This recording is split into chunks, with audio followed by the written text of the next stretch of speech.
મારા ગાર્ડનના પાતળાના પત્તા જે ઉતાર્યા હતા, હવે એની નસો કાઢીને પછી પાતળા બનાવીશું.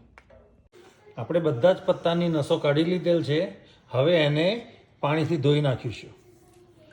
આ રીતે બધા જ પત્તા ધોઈ લેવા. પત્તા ધોયા પછી એને કોરા કરી લેવા. આ રીતે બધા જ પત્તા કોરા કરી લેવા. હવે મેં 10 ચમચી ચણાનો લોટ લીધેલો છે. એમાં નાખવા માટે અડધી ચમચી ખાંડ, અડધી ચમચી લાલ મરચું, અડધી ચમચી મીઠું, 1/4 ચમચી કારા મરી, અડધી ચમચી ગરમ મસાલો, અડધી ચમચી ધાણા જીરું, લેમન જ્યુસ, 1/4 બેકિંગ સોડા અને 1 ચમચી તેલ. હવે બધી જ વસ્તુ લોટની અંદર મિક્સ કરી દઈશું. ત્યાર પછી પાણીથી લોટ તૈયાર કરીશું. હવે 1/4 સ્પૂન બેકિંગ સોડા નાખીશું, 1 ટેબલ સ્પૂન લેમન જ્યુસ નાખીશું, 1 ચમચી તેલ નાખીશું.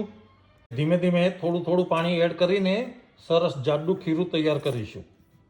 આ રીતનું ખીરું તૈયાર કરવું. ત્યાર પછી આપણે પત્તા ઉપર ચોપડીશું. હવે આ રીતે દરેક પત્તા ઉપર આપણું ખીરું ચોપડી દેવું. આ રીતે આપણે 4 પત્તાનો એક લાટો બનાવીશું. આ રીતે 4 પત્તા લઈને લોટ ચોપડ્યા પછી આ રીતે એનો વાટો વાળી દેવો. આ રીતે બધા જ પત્તાને આપણે ખીરું ચોપડી દઈશું. આપણા વાટા તૈયાર થઈ જાય ત્યાર પછી હવે એને ઇન્સ્ટાપાર્ટમાં મેં પાણી લીધેલું છે. જાળી મૂકીને પાતળાને બાફવા માટે મેં 20 મિનિટ મૂકેલી છે. આ રીતે બધા પાતળા ગોઠવી દેવા અને કુકરને બંધ કરી દેવું. 20 મિનિટ પછી આપણે જોઈ લઈએ આપણા ઇન્સ્ટાપાર્ટમાં આપણા પાતળા બફાઈને તૈયાર છે. હવે એને કાપીને વઘારીશું. હવે આપણે પાતળા બધા કાપી લીધા છે.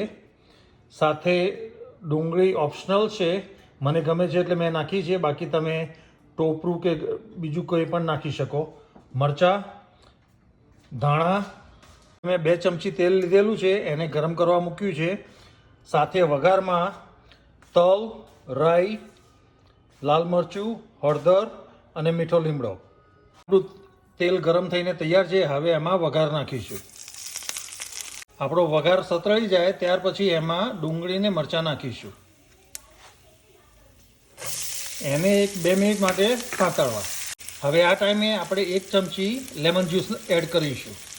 ત્યાર પછી હવે એમાં આપણે કાપેલા પાતળા એડ કરીશું અને એને સરસ રીતે મિક્સ કરીશું જ્યાં સુધી બધું મિક્સ થઈ જાય ત્યાં સુધી.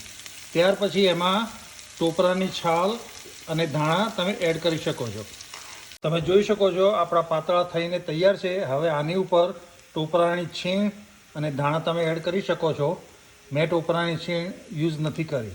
Thank you for watching the video. Video ગમ્યો હોય તો શેર કરજો, સબસ્ક્રાઈબ કરજો અને લાઈક કરજો.